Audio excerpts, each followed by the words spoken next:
jiif taliidiyo gaaska jiriirani jawxa waleediyo dhiig buu ku joogaa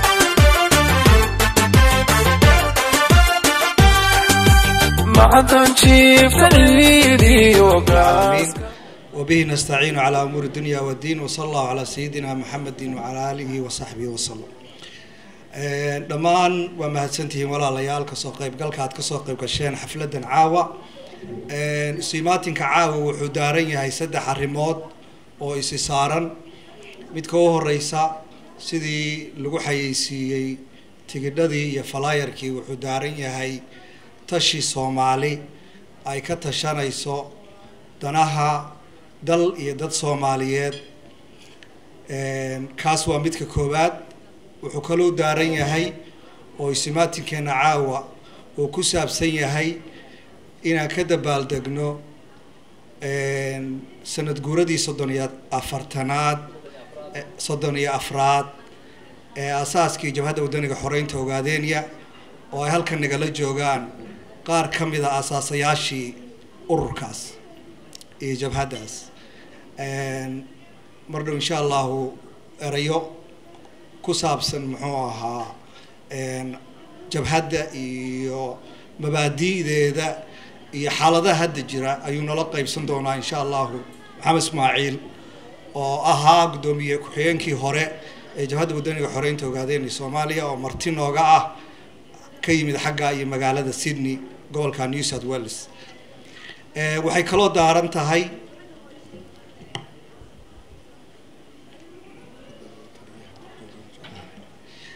waxay kaloo daaran tahay ismaatinkeena caawa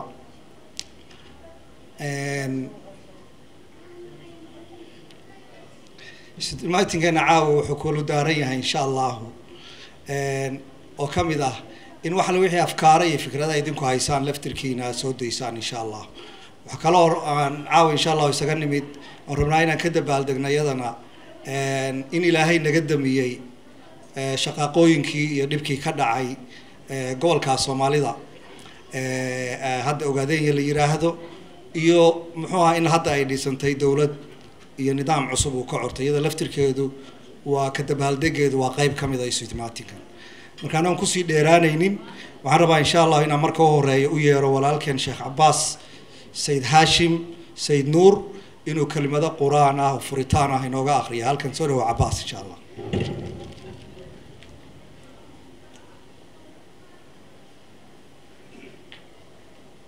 أعوذ بالله من الشيطان الرجيم لو أنزلنا هذا القرآن على جبل لرأيته خاشعا متصدعا من خشية الله وتلك الأمثال نضربها للناس لعلهم يتفكرون والله الذي لا إله إلا هو عالم الغيب والشهادة هو الرحمن الرحيم والله الذي لا إله إلا هو الملك القدوس السلام المؤمن المهيمن العزيز الجبار المتكبر سبحان الله عما يشركون والله الخالق البارئ المصور له الأسماء الحسنى يسبح له ما في السماوات والأرض وهو العزيز الحكيم صدق الله العظيم جزاه الله خير ولكن عباس أيضا قرآن كريم كهو آخريي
waxaan rabaa inaan microphone ku soo dhaweeyo oday magaaladanada ah oo mutacalina ah noogana odayeeya marti kasta oo aanu nimaadno maxamed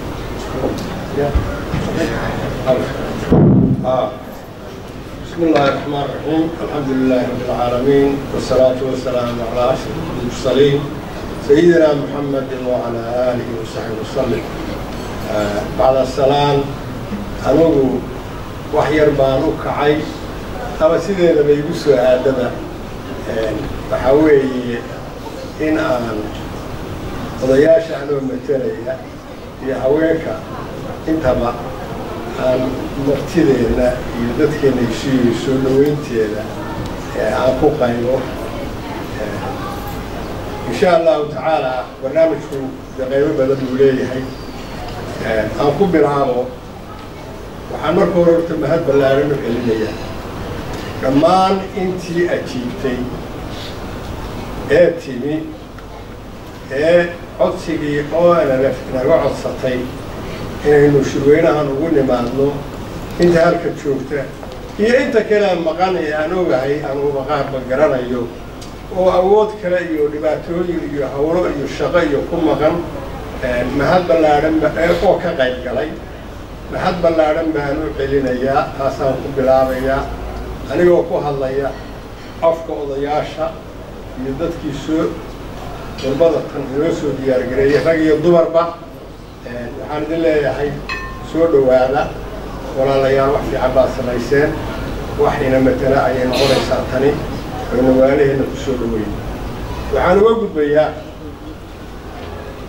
inaan soo dhaweeyo oo si gaara u tilmaamo soo dhaweey idin anoo ku hadlaya afkiinni iyo magaciinni reer Brisbane madaxda iyo odayaasha ONLF ay ka mid yihiin gudoomiye ku-xigeenkii Maxamed Ismaaciil waa ninkaas sita baahan dheer halkaa Abdullaahi Xaliye وأنا شفدا قار مارتي هذا حدي أسيشك شيء ليس لولا سوبان إن المجعاو كسور كابسنا ولا لا يلو حالين مجعاوي هل كوا حايدين شوجت ومدي الصوماليين تجي الدبر هي كري إن ينادان فيها عكرين كلنا دوي كسور الصوماليين وانو هينا عند بدر ها بركوا وصو قابل ياي waxaan maxamed anoo kugu halqabsanayo gudoomiye aad ku soo dhawaataan walaalina Soomaaliyeed ee reer Brisbane ee gobolka Queensland caawa inay idin kala qayb galaan arrintan aynu falanqaynayno iyo wajigan cusub ee ONLF oo u taagan horyaalka arrimaha Soomaaliyeed ee dalka Ethiopia iyadoo wax badan hadda isbedeleen caawa waxaanu rabnaa inaad idinku noo في عنه وفصيشان إسبدل كعصور يحرقات كذا أنغنا أضيال بدن يوحجرت بدن وكله ترى الدبر با أنو وحي طلع اللي يسيك وقت جنوس عنه أنو كراقة جلوس أسد سودوينيا المركب وحنقول لنا يا هذا الكا qoladii hawsha inoo daadihinaysay cabdisiciid iyo faadumo waa mahadsantihiin sidaasaan maaragtay mahadsan yahay maxamed darmaan soo dhaweynta wanaagsan uu magacanaga ku soo dhaweeyey martida nala joogta halkan waxaan rabaa hadda inaan mikrofoonka ugu yeero cabdullaahi maxamed aadan xaliye oo ah xubin golaha dhexe ee jabhadda wadaniga xoreynta ogaadeen ka mid ah xoogaa yar oo taariikh ah iyo kalimaad ku aadan hawsha noo sheegay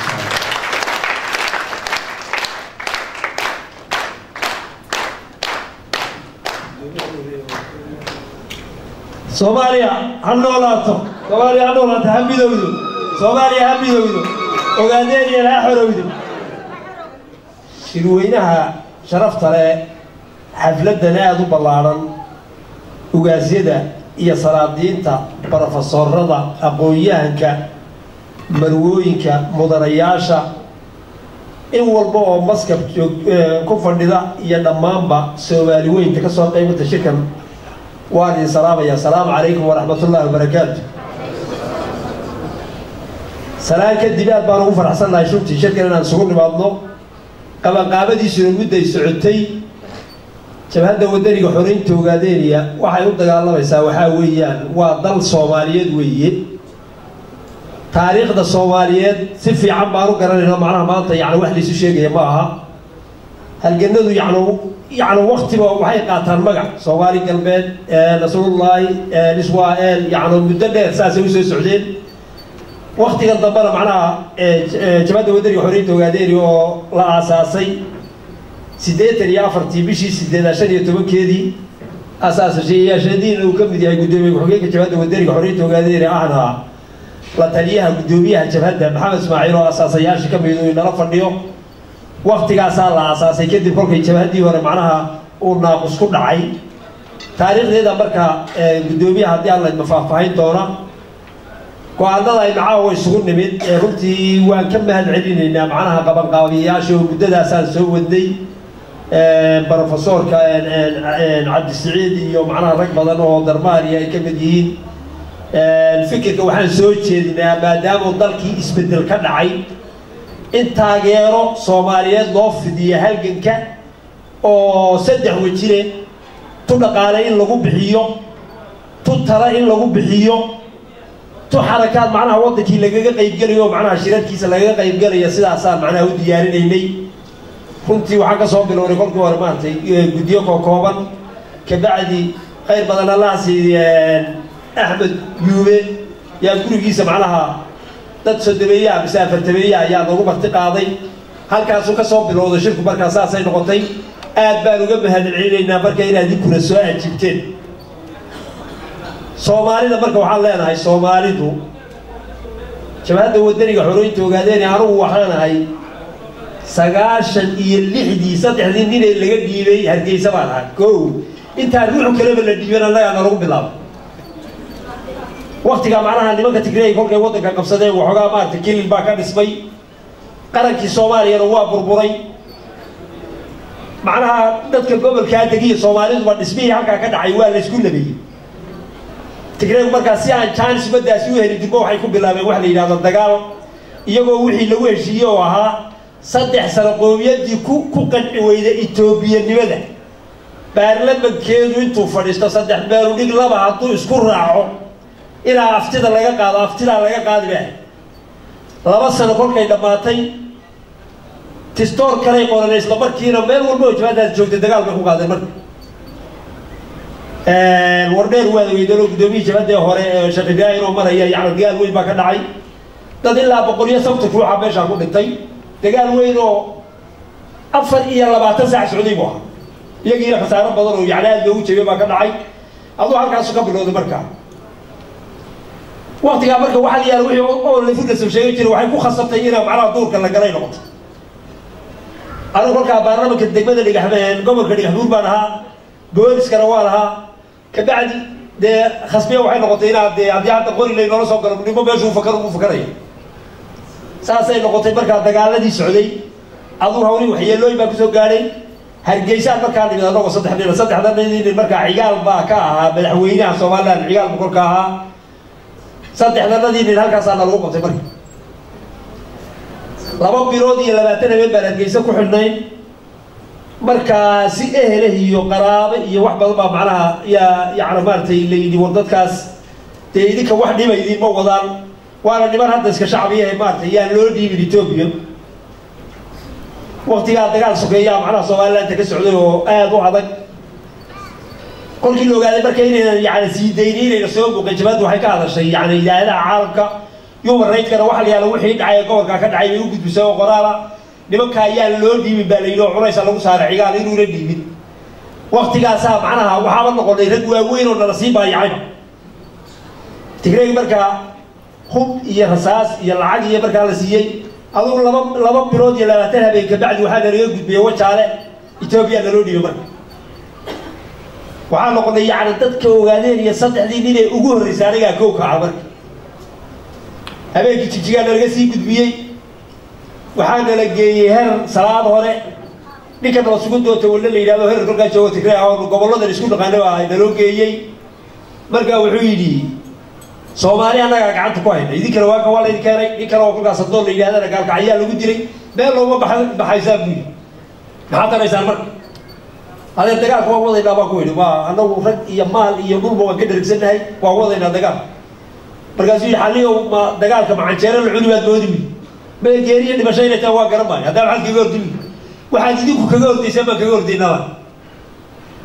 ما قلت أنا رجعي سكتري معنا يوم رأيت هم في عالم كنسية لقيت عصفر موجود في كان بين النسية أنا وهرجع سجونا المكان وقلنا محابيس عالمية لكن أنا ورك كمان أنا كوك عزاب أنا نقرني marka wuxuu sibinaar baad u baahantii dawladda dimuqraadiyaad nahay waxa la yiri geeriya sibinaar hayaba lino xirib la tiriba la geeyay saan socday meel maqsina la furay dhowr iyo 10 jarajara dhulka hoos u galay hadana guri kala laga sii furay halka cad macnaha saddexdan nin ma nin walba waxa yiri war bal agtaada taataabo nin walba meel uu taabto marka wuxuu yiri gidaar ba agtayda muddo kolkaas ka wadiyay يوم مركا إنه يبي جروب وكذي مركا ماشي وأقول يا رب هذا حلو هذا هذا حلق هذا كعند هذا حلق قاري هذا ذوق في زيد هذا قاري سا هو ماشى معنا قلت هذا نقول قال وصي عقابات قال نقول أيوة يا ربي جيبه ولا تعصب وربي يضرب بدل كل كام معنا حسوق بدل بسعودي ماشي مركا قلت لي هذيك واقول له بري للمورال بدل عبد الله بتشري هذا كل عبد الله وحيد مركا يتفق له قري هذا إلينا كحيد مش هو في عطه وكل ولا كره ينوي. أروتي هذا الله وني لو عيسى هذا الله صاحي لي. ندعى على سبود بالون اليوم. عيدك سوالي وهاي وقاس يبرع قاس كسدحات قلت له جلوس تعرف لها. لنا وحنا كسر حاجة بعي جبوتي. مركز نيجي جبوتي كسر حاجة بعي أروتي قصورية دي ما يا دعوتي ولا سيدا يا مركز. تعال سبود بالون صهري. أنا مركا إلهي ما بقول رمضان ما نوم سوق شهور نصير بان الله يوارو سكوت لا أنت بدل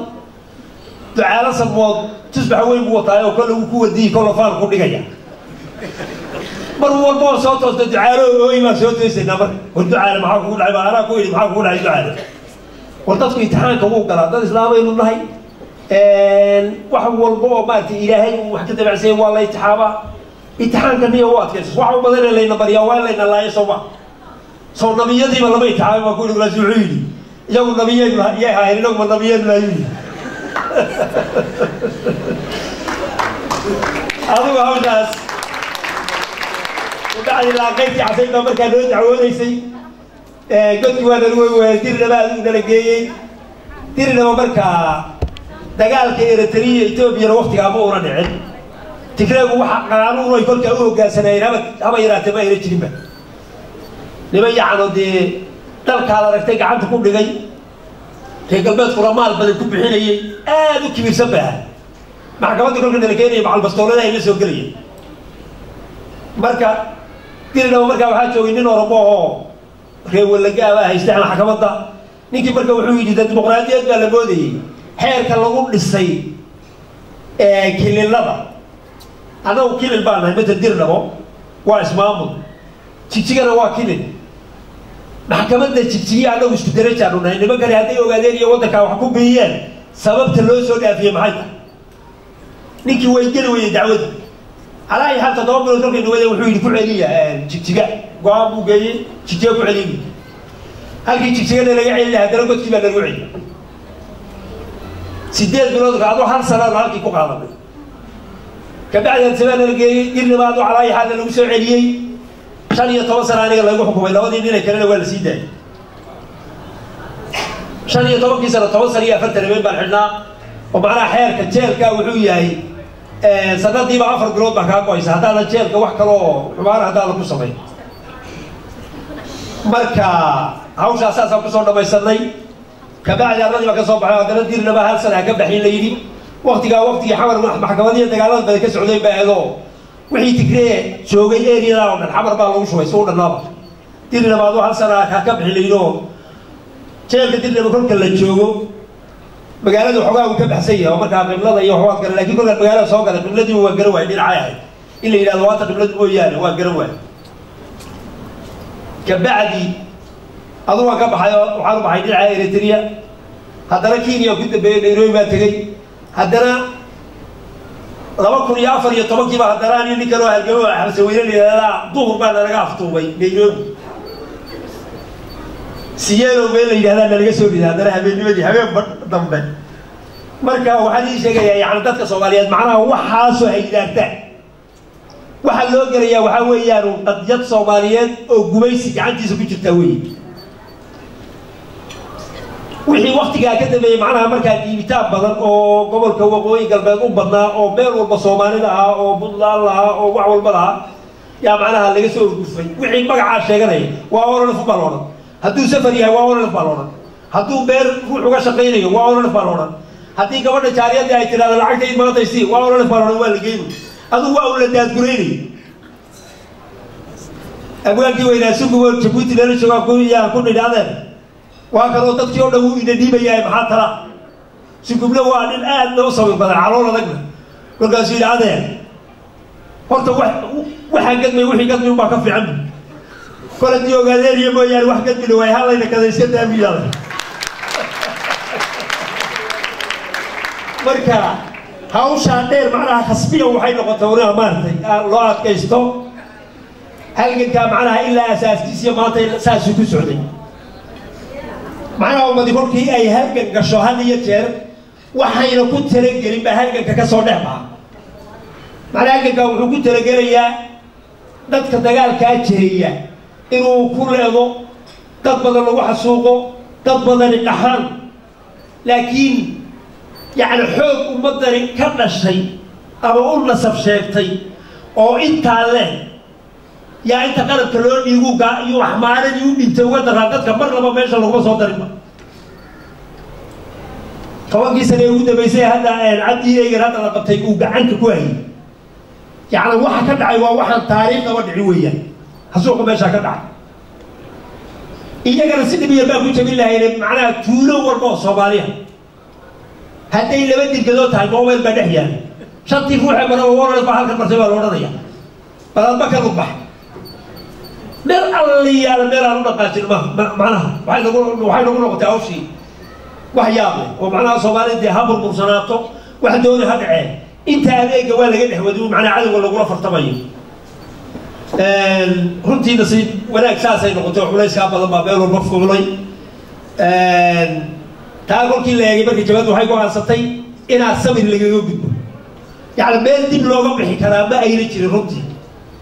adan waxa soo xasuuqa wuxuu sameeyay inuu dadka isdiibu gacanta taago weeyaan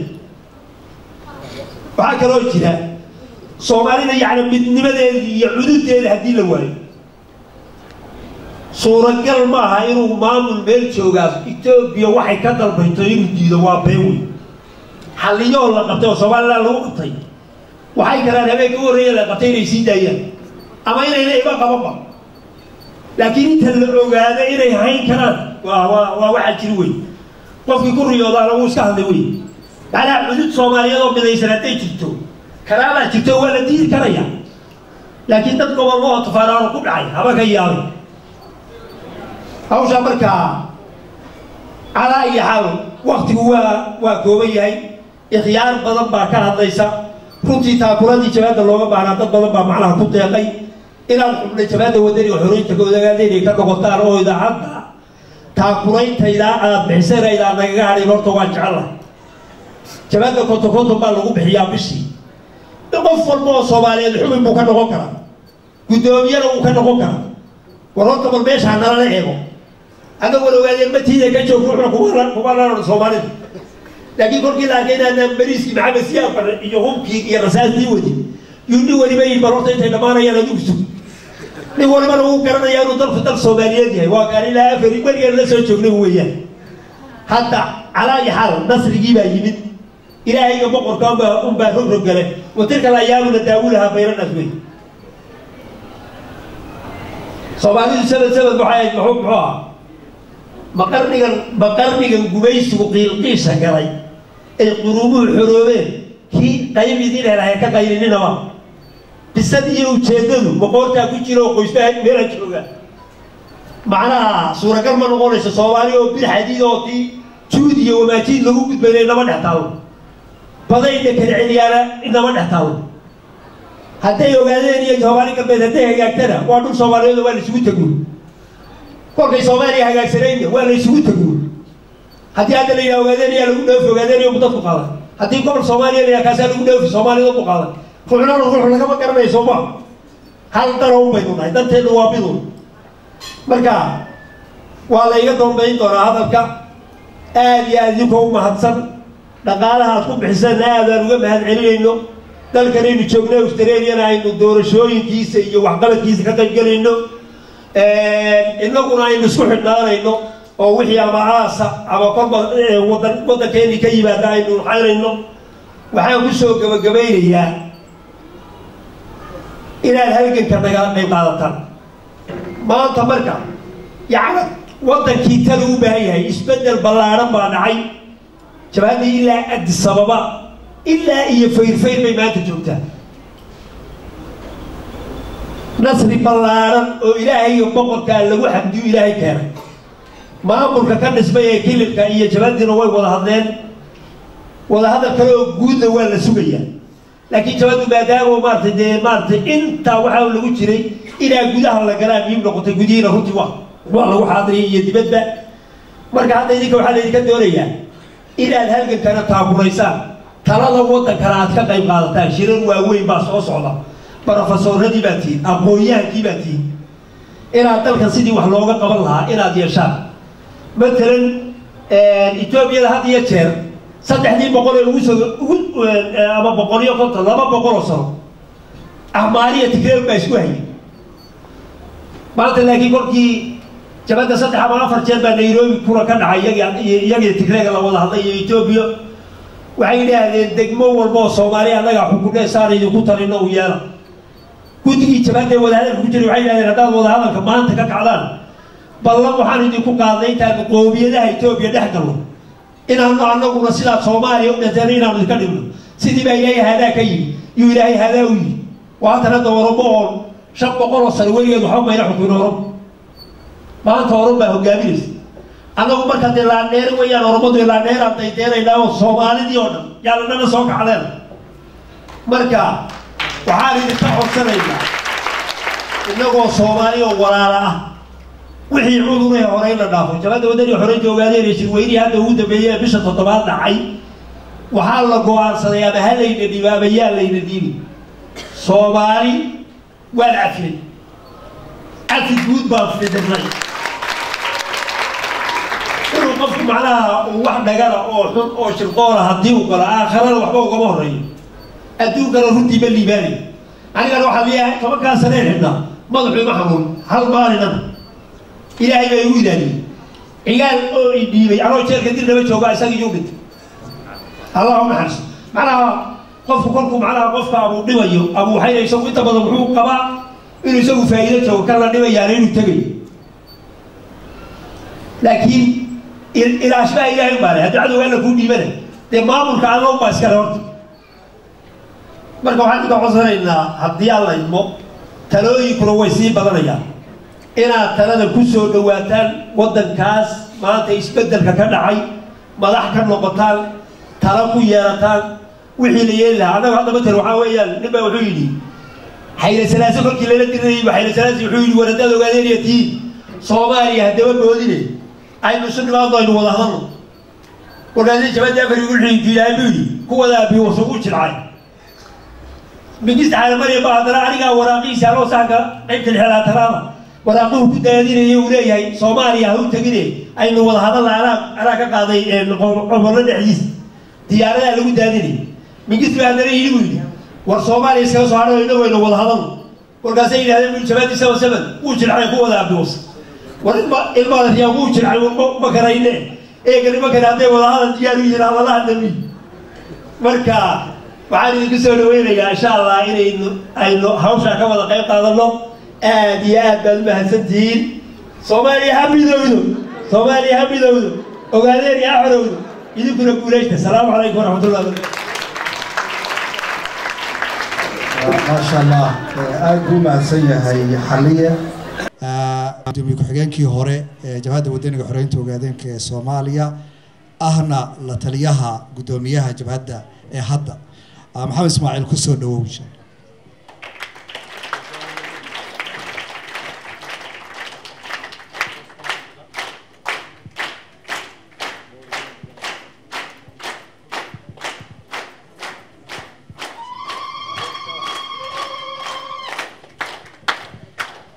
بسم الله الرحمن الرحيم مدني مروين والسلام عليكم ورحمة الله وبركاته رونحانتي أفري صدق كاسر نضاد يعني هلجن كاس كان أنا لفه جامين إنسان كتيرني ومركي وهو الرئيسي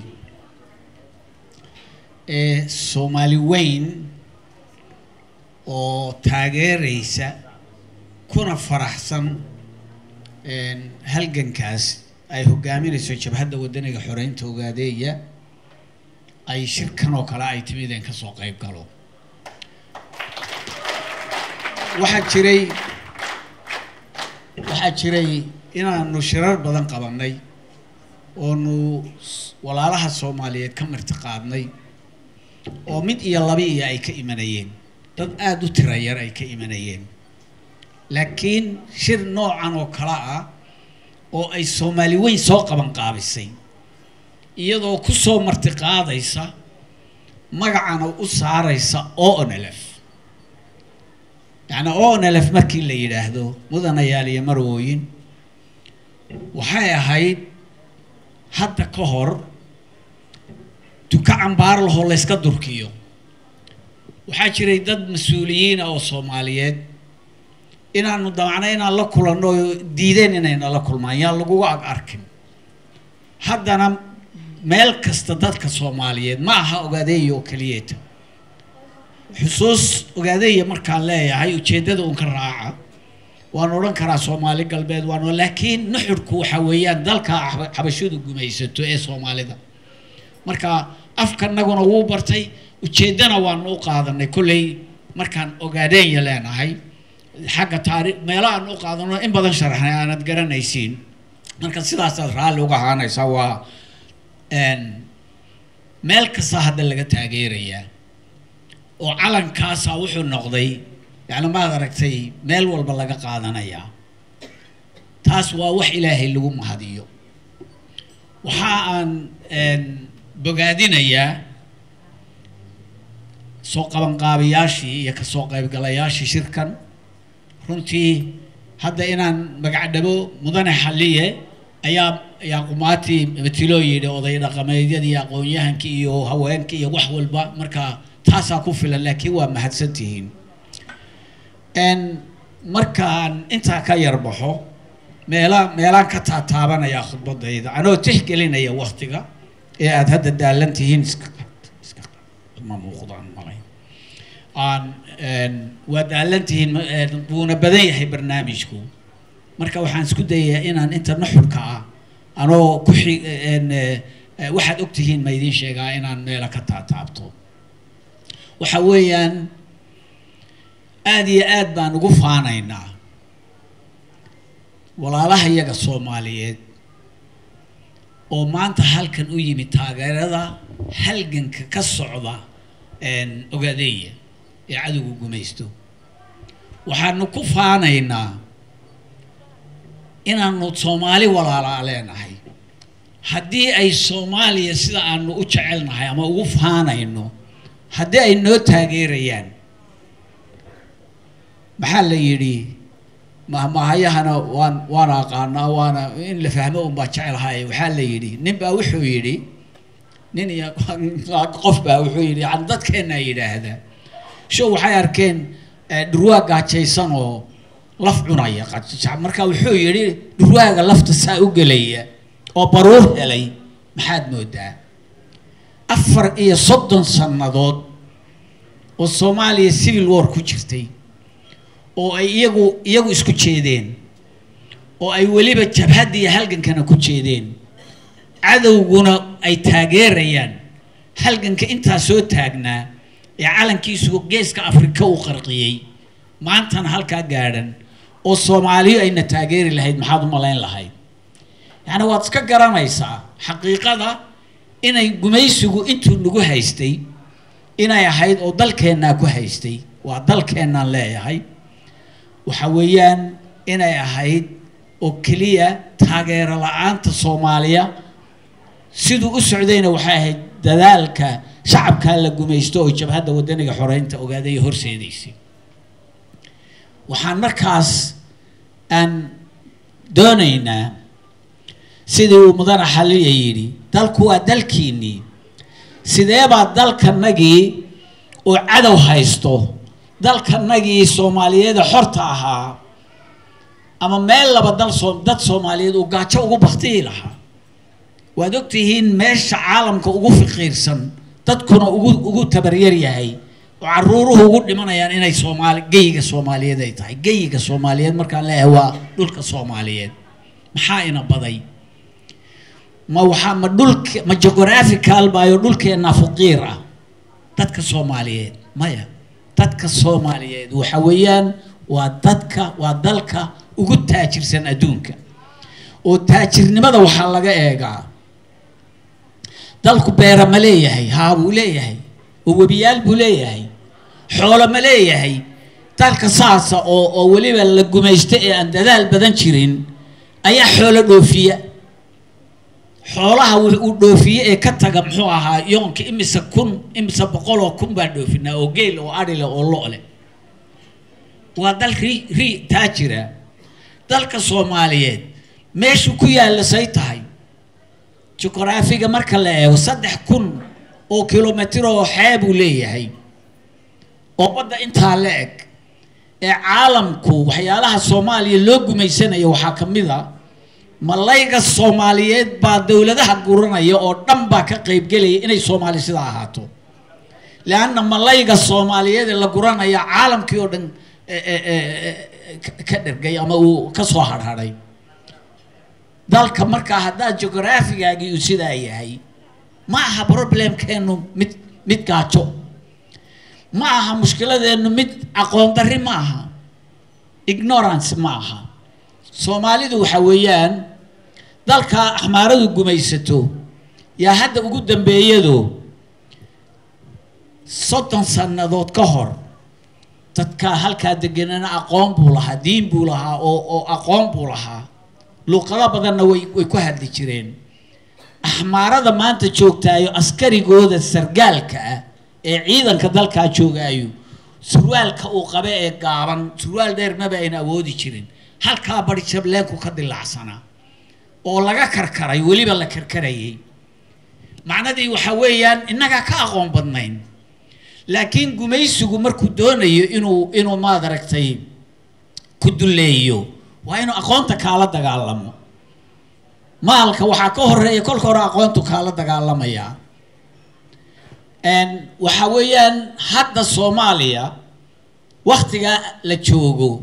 teknolojiyada taala Muqdisho oo kaliya Ethiopia oo dhan ma taalo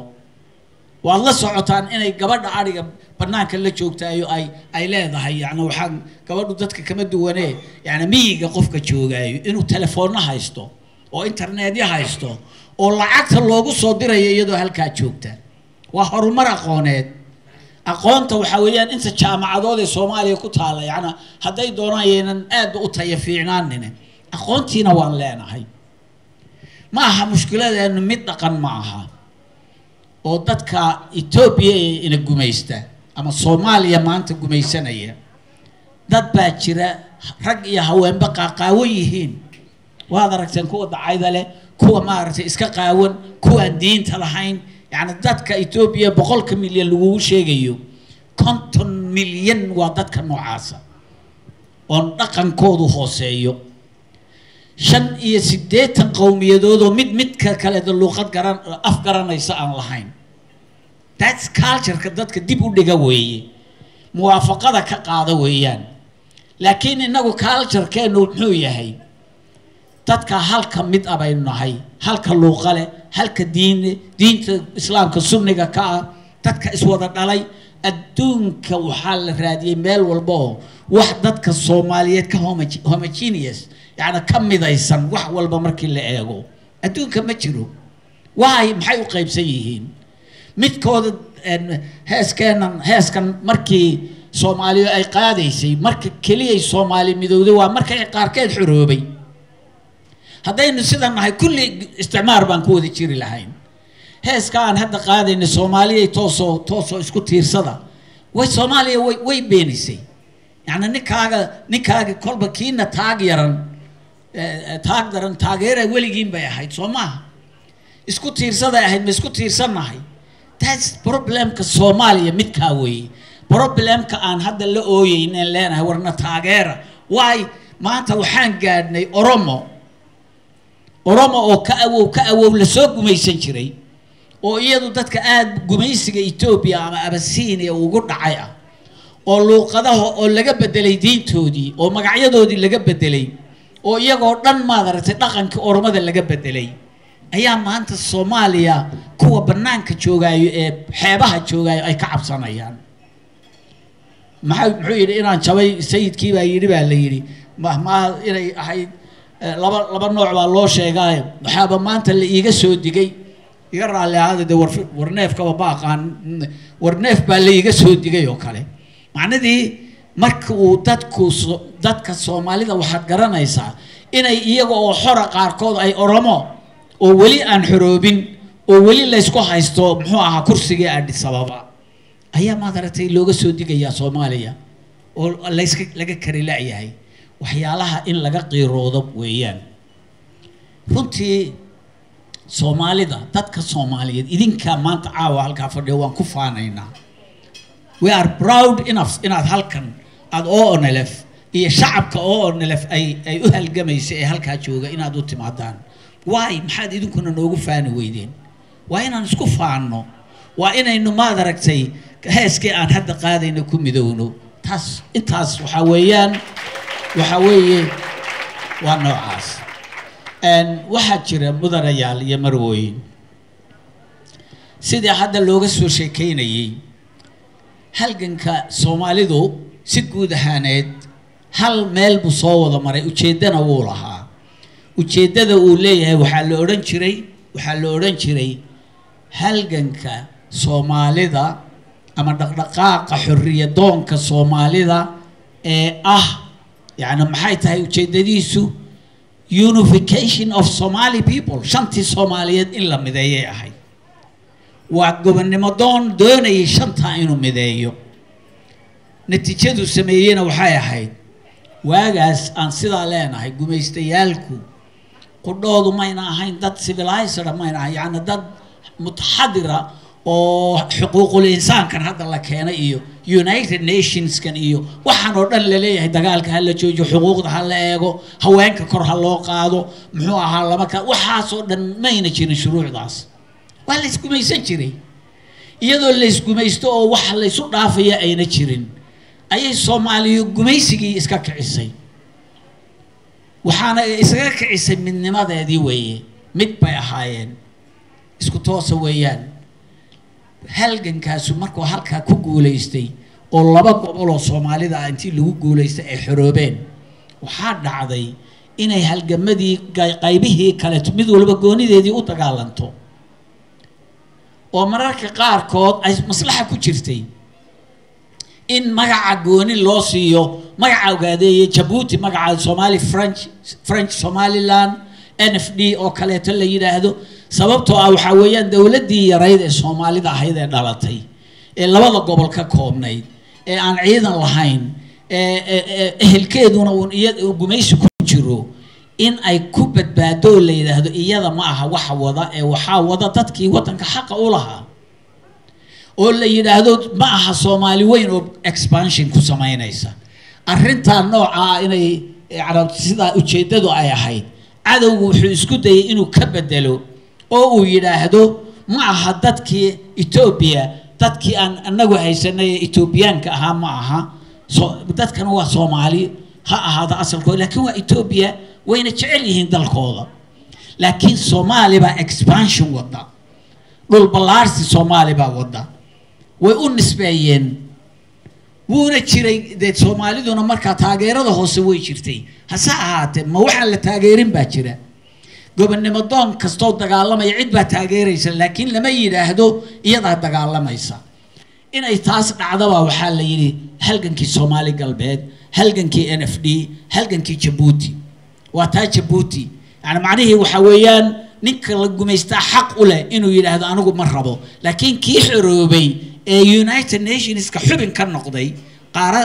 qaramada midoobay xubin ka noqday AUD alla sameeyay xubin ka noqday haddana inuu yiraahdo ma aragtay dawlad xoog badan sida China oo kalena ma aha hadda China waxay tiraahdaa dalkaas ay Taiwan gobolka la yiraahdo Taiwan ee halkan jooga hal dawlad oo u ictiraafi karaysa ninkeeda madaxweyne midka madaxda oo ama jiro China tidino ma aha anagu naga waa dalka China Hong Kong waad la socotaan say u lahayd anaga ale Soomaaliya ma oran karto laakiin waa inay tiraahdo iyaga ay ka talin leh that's halgankaas wuxuu soo maray marxalooyin waad la socotaan Soomaali galbeed masruulaahi waxyaalo soo maray laakiin waxa weeye mid walba waqti buu ku soo afjarmay dhaqankii laga qaaday iyo traditionkii yani waxa weeyaan hidihii laga qaaday gobonnimo doonka iyo cadow la dagaalanka iyo xorriyadda ayay ka dhalatay ONLF laakiin ONLF markay dhalatay waxay ahayd mar ay Soomaaliya civil war ku bilowday Soomaaliya inuu civil war ku bilowday wuxuu dagaalku markaa oo ahaa in la yiraahdo xageenu ku tiirsanahay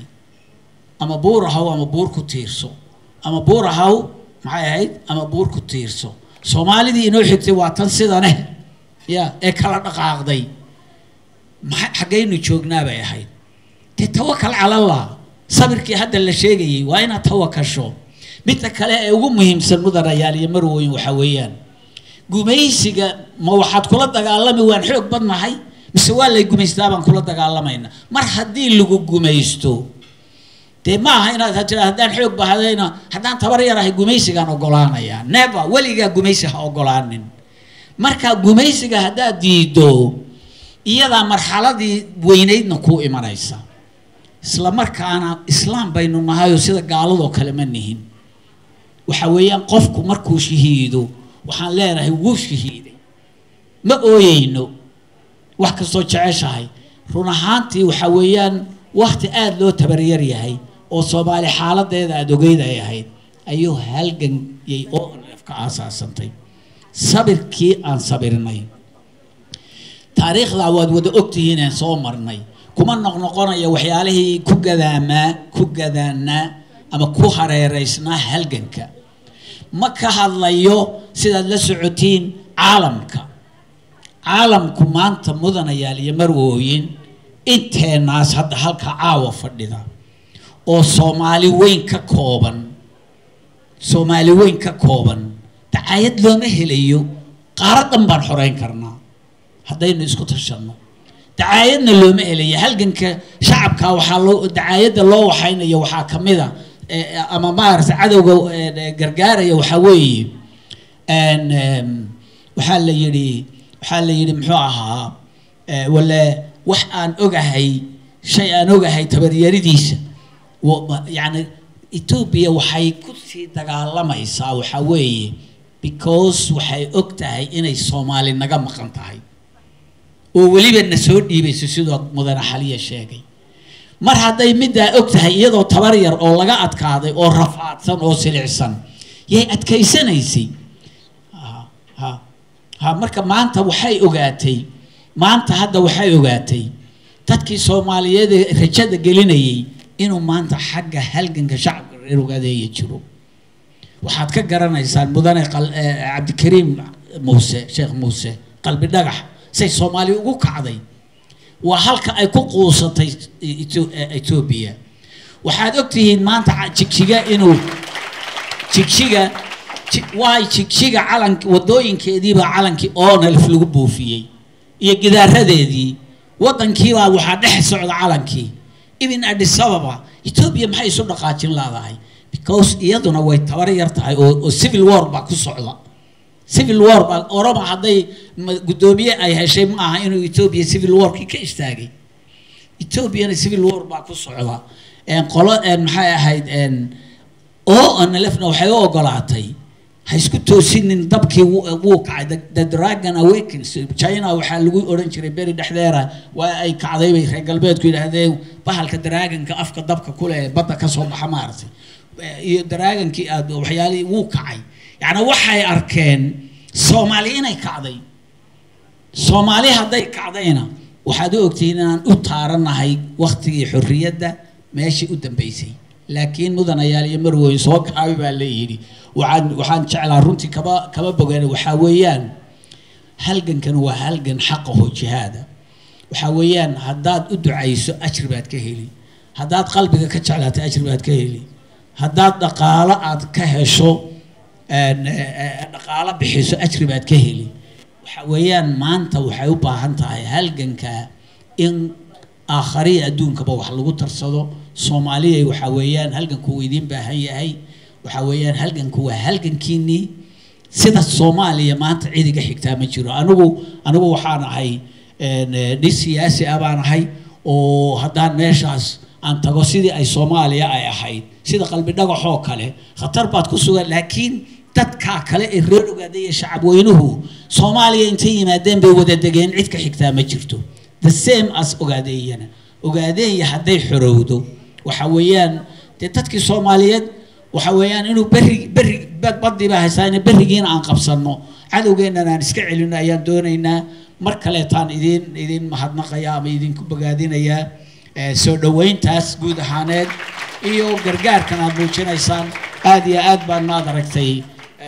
ka xumahay hadaan idinku dheereeyay sida hadda dhagta la igu saaray kowna ma joogto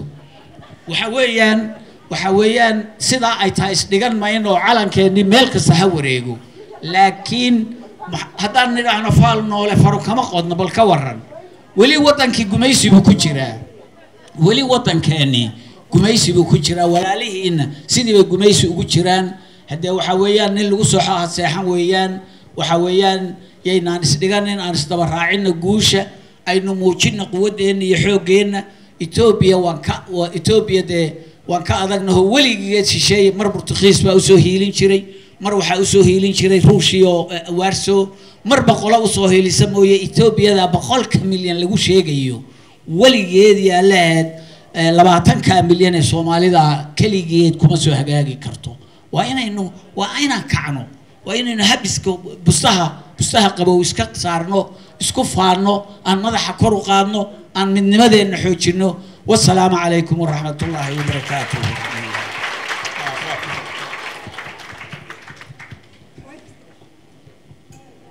واد mahadsantahay mudane maxamed ismaaciil cumar kulli dadkii qofkii dhiig la caawa waa loo sheegay meeshaad adigu arinta geel lahayd aday ku taala waa qof walba waa hawl u taala haddana waxaan soo dhaweynayaa kooxda halgan oo ah dhalinyarada jabhadda oo hees hambalyo iyo salaana noo wada kulligeen هذه جربان هالقلنا هالقنبان النقنا هاي هبني ودرار وردم لني وان هالقلنا هذه جربان هالقلنا هو لنا وحنا هاي هورات ما صدا له تاغن شعب كيغانين وكالهارين هبلنا وحنا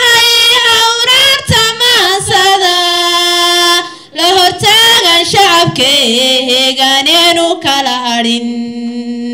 hooya hooya hambalyo salaan hooya hirka doogale kuwa higsanayo hambalyo salaan hooya hooya hooya hambalyo salaan hooya hirka doogale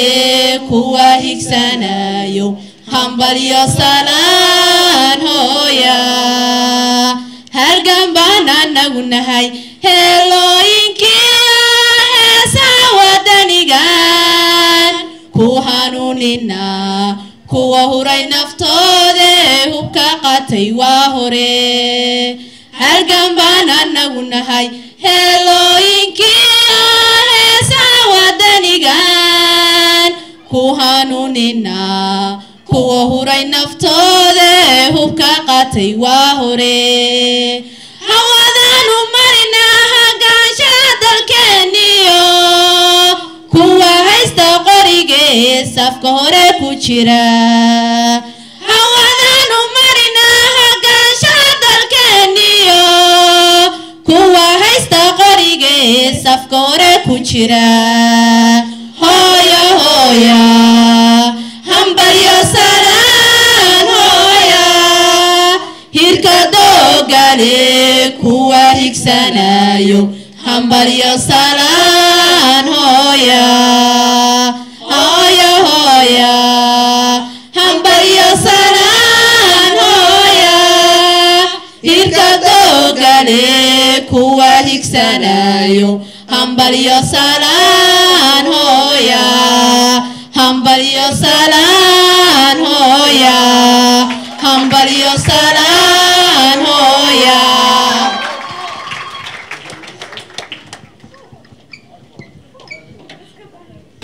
xaflad jamhad la dagaalamasa gaalo waa xafladii koowaad aan ka qayb galoway horta marka ugu horeysa waxaan ka qayb geli jiray ama aan imaan jiray meel Soomaalidu ay calamo kala duwan iyo iyaga dhexdooda iyo waxa ay ka hadlayso laakiin tan waxay kaga duwan tahay waa macnaha waxa weeye waa xaflad ku qotonta gobernimo doon Soomaaliyeed Assalamu alaikum habeen wanaagsan caawa aad baan u faraxsanahay dad badan oo Soomaaliyeed oo halkan isugu yimid taasi waa wax aad wanaagsan martida noo timid hogaamiye ku-xigeenkii hore ONLF iyo Xalane iyo Maxamed marka usoo dhawaada Brisbane dadkiinii baad u timaadeen meel walba adduunka oo qof walba Soomaaliya uu joogo waa Soomaali qof walba Soomaaliya meel uu ku dhibaataysan yahay Soomaaliya oo dhan baa dhibaataysan marka waxaan aaminsanahay hashii maandeen Soomaaliya oo dhan ka dhaxaysay si yar oo dadban bay isugu imaan oo u irmaanaan marka bartaa laga wado insha Allah khayr tacaawa aad muujiseen meel kastoo adduunka Soomaaliya ku nooshahay hala muujiyo halkaas laga wado hadalkaydu ku badin maayo السلام عليكم ورحمة الله وبركاته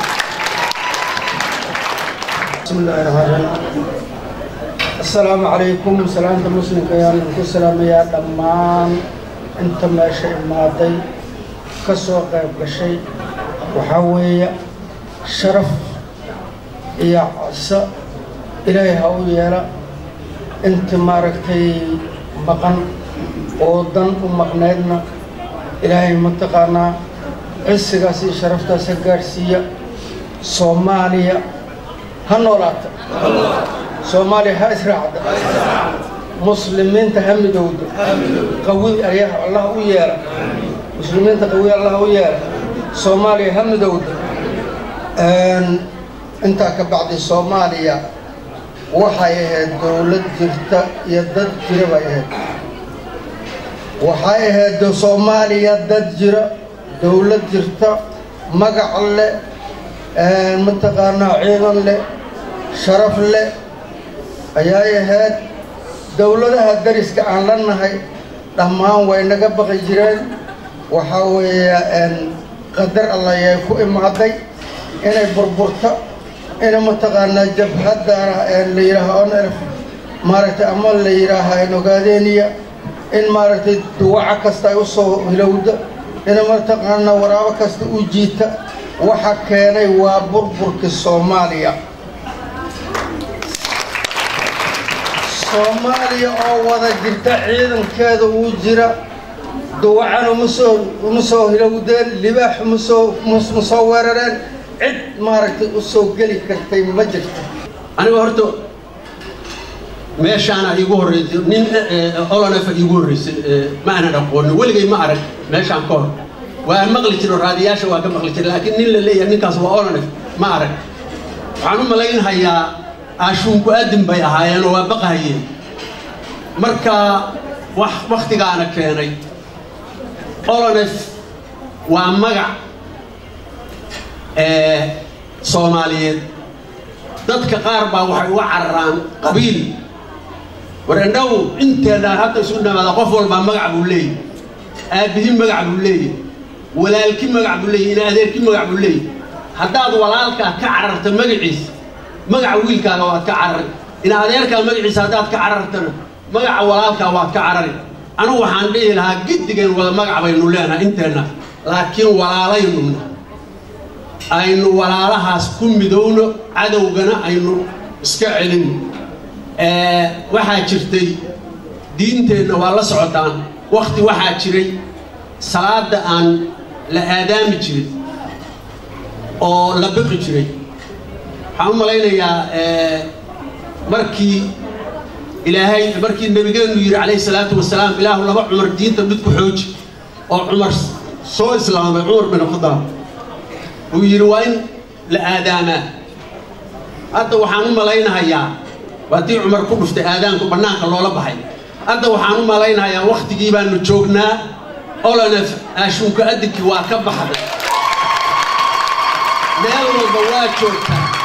annaguna inaan garab galno oo geesaha ka istaagno xaq baan u leenahay gobonnimada ayagu ay keenaanna cid dagale lama arko waxaan kaloo idiin sheegaa Soomaaliya intaan hadda meesha wada joogto dhulka ay Itoobiya gumaysato oo Soomaaliyeed baa inta badan ku dhashay dadka halkaan jooga hadda caaw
marka hore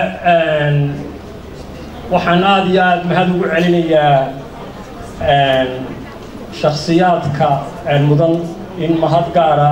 macnaha la siiyo ee xafladan sharafta leh inoo soo agaasimay ee inoo suurtageliyey xafladan wanaagsan ee heerka sare ah inay caawa halkan inoogu dhacdo xafladan oo sida laynoo sheegay ah xaflad loogu dabaaldegayo jabhadda wadaniyadda maaragtay xoreynta waddanka soomaalidu degto ee Ethiopia hadda ka tirsan ama reserve area loo yaqaanay ama Soomaali galbeed ama Ogaadeniya waddankaas oo aan anigu kolley ka mid ahay dadka ku dhashay deegaan ahaan ka soo jeeda laakiin waa markii ugu horreysay ee aan fursad u helo inaan ka qayb galo meel xaflada oo dad intaa leegoo khalqi oo Soomaali oo dhan isugu yimaado oo loo muujinayo taageero mid macnaha niyadeed iyo mid dhaqaalada marka aad iyo aad ayaan u faraxsanahay arrintaa haddaan wax yar ka dhaho muhiimadda uu gobolkaas u leeyahay ama deegaanka Soomaalidu degto ee Ethiopia hadda ay gumaysato jabhadda in badan ka waday halganka muddo 34 sano iyadoo oo aan meel la taageero ka helin oo dawlad taageeraysa oo dabada ay la gashaan jirin oo meelihii dawladdii hore ee Allah u naxariistay Maxamed siyaad barre madaxweynaha ka ahaa iyo tiimkii deel la socdayba gacan weyn bay ka geysteen halganka isaga laakiin markii dawladdu burburtay dadkii jabhaddu la dagaalamaysay baa waxay qabsadeen meeshii dawladdu ka burburtay marka jabhaddu waxay noqotay jabhad deel la xareeyay marka xitaa haddii laga soo qabto qofka Boosaaso ama Hargeysa laga soo qabto ama Galkacyo ama Xamar ama Kismaayo ama meel walba meel kasta waxa haystay ka dagaalamaysay marka anigu waxaan qabaa jabhadda waxaan ka codsanayaa oo codsigayga aan u gudbinayaa anoo nin aqoon-yahan deegaanka ka soo jeeda wax kasta oo dhiboo laydin geystay iyo dhibaato kasta oo soo gaadhay inaad iska cafidaan waayo Soomaali kuma geysane Soomaali qof la dalbanayay oo askari cadow ka dhigtay cadowgaad la dagaalamaysay buu ahaa orderka kii bixinayay in godobta u raacina oo kuleena marka waxaan qabaa inaydan isku habsaanin waayo Soomaalidii kale isku habsaantay ee hiiliyahooda aad ka sugaysay marka waxaan rabnaa inaynu hore wada soconno inagoo midaysan qofkuna ma guulaysan karo hadduusan shacabkiisa oo dhani doonta la wada fuulin oo dadkiisa oo dhan uusan meel wada jeedin marka waxaan qabaa inaynu iska ilowno dhammaan wixii dhiba iyo dhaawac iyo dil iyo booba ayna soo gaadhay intii aad jihaadka ku jirteen xaqa maaragtay xubnimo udirirka oo Soomaalida kale ee iyagu aad markaa hiliyo hoog ka sugayseen maadaama cadawgayda haystaa iyagana haystay marka wax aad isdhaanteen ma jiro macnaha qofka kugu xidhaya kililka uu soo dirsaday ninka Etoobiyaanka midkaasi la mida loo dirsanayay maamulada kale ee Soomaaliya ka jira noqday qowlaysatada ilaa hadda u diidan inay xitaa dawladdan yari ay ka shaqayso marka waxa loo baahan yahay dhammaanteen meelanu joognaba in la iska daayo wixii dib inoo dhigay dhibaatooyinka iyo daanooyinka maanta Soomaali haysta qaxootiyadeenu meel kasta daadsan yihiin qof walba Soomaaliga marka la dhaho waa Soomaali ama waxaan maqaadad baa dhaha anigu Soomaaliga ma yihiin bismillah السلام عليكم ورحمة الله وبركاته. هذا المركب اللهم علينا يا حضرتك يا قرحة بنا سو كنت سوا بابلي. يا دمان كسو خير الكلياشة. مرتدنا وحلاش. أنت كبعدي دورك واحد ما هذا دورك والله ويجري. وحنا وحنا كل يوم قدر إياه. قرط الضد كواني يسويني كل وضعنا ده. ويسن يسافرون وعلم لنا يا أورنا فحوي وحتى ما كان جبدنا وعود دريسا وحوي صومالي إثيوبيا صومالي إثيوبيا دكتة وقوي لقى صوب بلادو إلا يجدو حدود بين الله وهو دكتة صومال ذلك مركب عوادات كانوا ضن وحوي وهو أورنا فر وعليه مركب الركبة كل هول ولقي الركبة ويستانجرون لما كان هو ركبة وتاعنا حرين تنوي حرين تنا يبقى حرين توضع ما سو ما على حرين توضع وتاعين يوم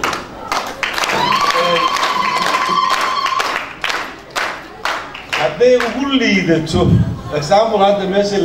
NFD كينيا وهذوك تيجوا الصومالي مركز سوق أحد صوب بورتين كينيا سعوديات aqoon waxbarashada iyo tacabka iyo wax wadan walba qaxootiga waxaas iskama imaan Kenya ma jecla baa in Kenya ku jecel waxay waxaas ku yimaadeen NFD Soomaalida NFD oo Kenyaanka oo dad xor ah oo xay ah oo dawladda wax ku leh oo xabadka garaacayo farax macallin ragii laha haddii ay ugu liitaan oo ay xoroobaan halkaas oo kale noo noqonaysaa ilaa meel aan shaf ku garaacnaan helay noqonaysaa marka waxaan leenahay annagu odayaasha martida ah oo noo yimid dee kollo inaad na baraarujisaan ma ahane dhulku waa naga wada maqan yahay anigu ma ahayn darwiish laakiin waxaan ahay raggii goday galay baan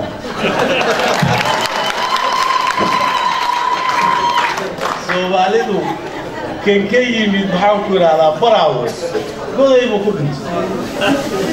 كان كي محاول على حب تاس محاول على علياله واتجن قضي محاول على يهرب مركع إن شاء الله هو حروبنا تكلم حوضاء سيد الشرع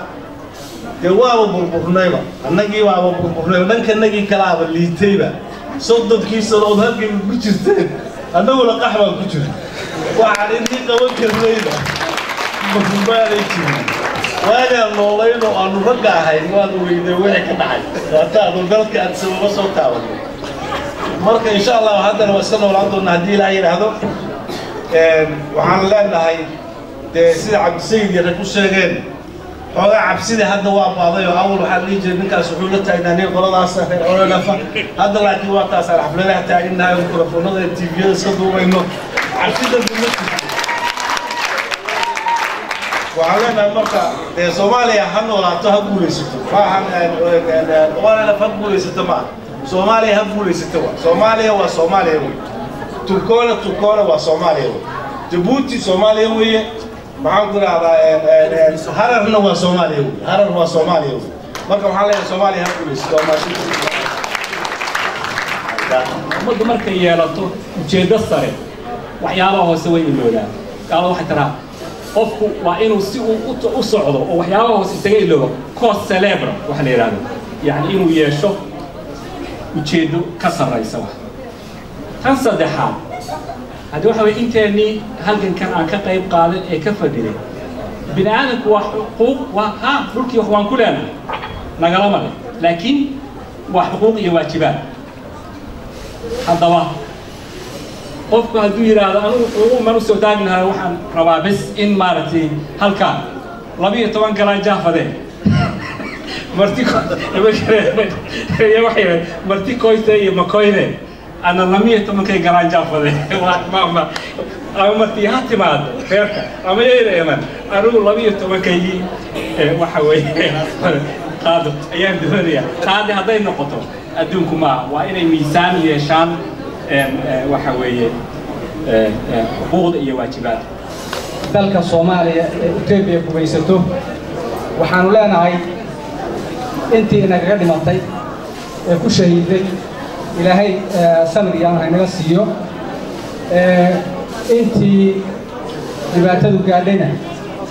insha Allah ta'ala ilaahay faraj khayr gaar ah u furo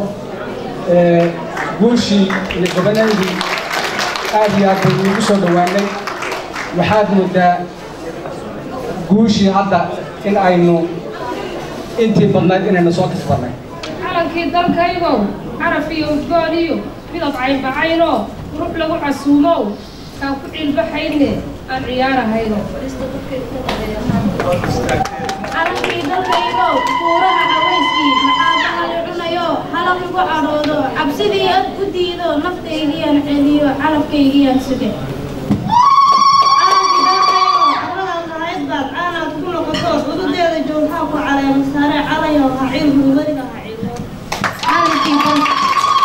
calankii dalkaygo maxaan ciil ku seexdo cadho igu gadhoodho buuraha cuskagayo cooflaha libaaxiyo maxaan cawsho weheshaday calayaho waxaa tahay kal ku caafimaadee cuduri ka daweeyo weli waan martamayaa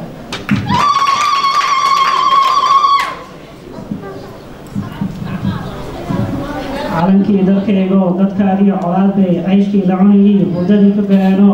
oo beledkii ka caageen badaha ku ciireen oo yaxaasku ku cunayo calankii beeno calankii dalkaygo carxeeradii dalkaaga weli kuwa cartamayo Itoobiya cawaanana ciribtira jaraye ku calankunowo wadaha cilmo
Gurmadai,